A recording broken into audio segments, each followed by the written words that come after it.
When we go to the New Testament, you will find out that the concept of sowing and reaping is different from going to the farm with seed to plant. It takes it higher. Even going to the farm with seed to plant is part of it. Sowing money is part of it.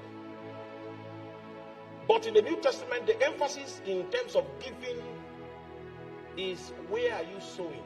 And there are only two options. You're either sowing into the flesh or you are sowing into the spirit.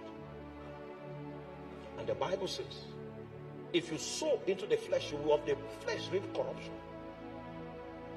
And if you sow into the spirit, you of the spirit reap life.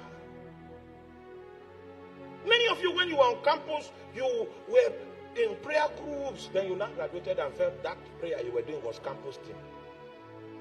Then you now began to sow into the flesh. And then for the next 10 years, the rhythm of your life was such that Satan could master. The impact of your current emphasis began to manifest in the bondages that you're experiencing today. Second question of priesthood is, where are you sowing your seed? Because according to the scriptures, you will sow.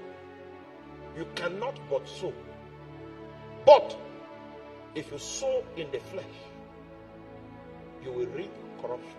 Most of our leaders on the continent of Africa sowed in the flesh, and the corruption of their ways is what have bedeviled our continent.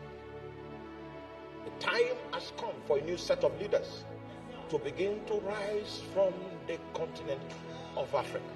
And this time, we must make our choices very wisely to begin to sow into the Spirit. When you start sowing into the Spirit, it will look as if you are wasting your time. I was a scientist on site in the petroleum industry. I was competent at the job I did. The job is quite physically tasking and mentally tasking. But I was still doing it fasting and praying. I was going offshore with fasting. Meanwhile, when you go offshore, you can go to the kitchen. Then you will see Russian food, see this kind of food, see chicken, see this kind of meat, see pepper soup.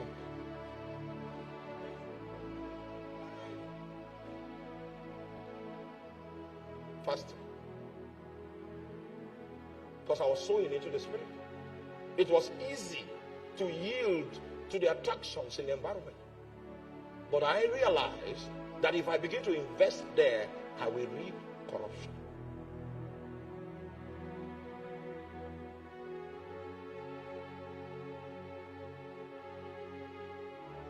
Many years later, I started seeing the authority of God on my life. I started seeing the grace of God upon my life. It became easy to understand the voice of God and to understand the signal of the Spirit. When you are sowing into the Spirit, what is building the spirit realm is building like grains of sand. A time comes when what has been built in the Spirit is an edifice. And the implication of what you build will begin to manifest in the natural. When you were talking, an angel came here. It flew through this place. And then he came and touched me on my head.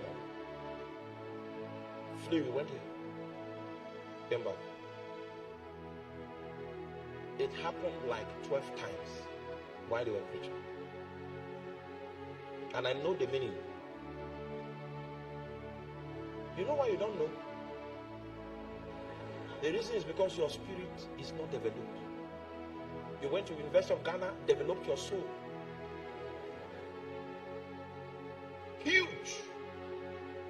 Came out with a certificate, with a piece of paper, as a sign that you were a pilgrim in that environment for 4 years. When you come out out with that piece of paper, you will now discover that there are many people that have a piece of paper. Hence, there is competition. Because of that, some people have gone to the devil to fast track their chances. You have no record in the bank of the Spirit.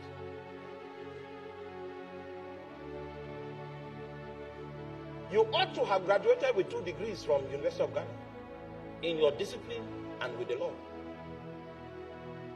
Authority from the Lord. Because those are the things you will need to survive. God can decide to use that platform of your discipline to move you in as a priest there to begin to influence things. So your certificate is important. The Lord might decide to use it. He used mine for a season. He used it. And I stood for him as much as I could. For 16 years.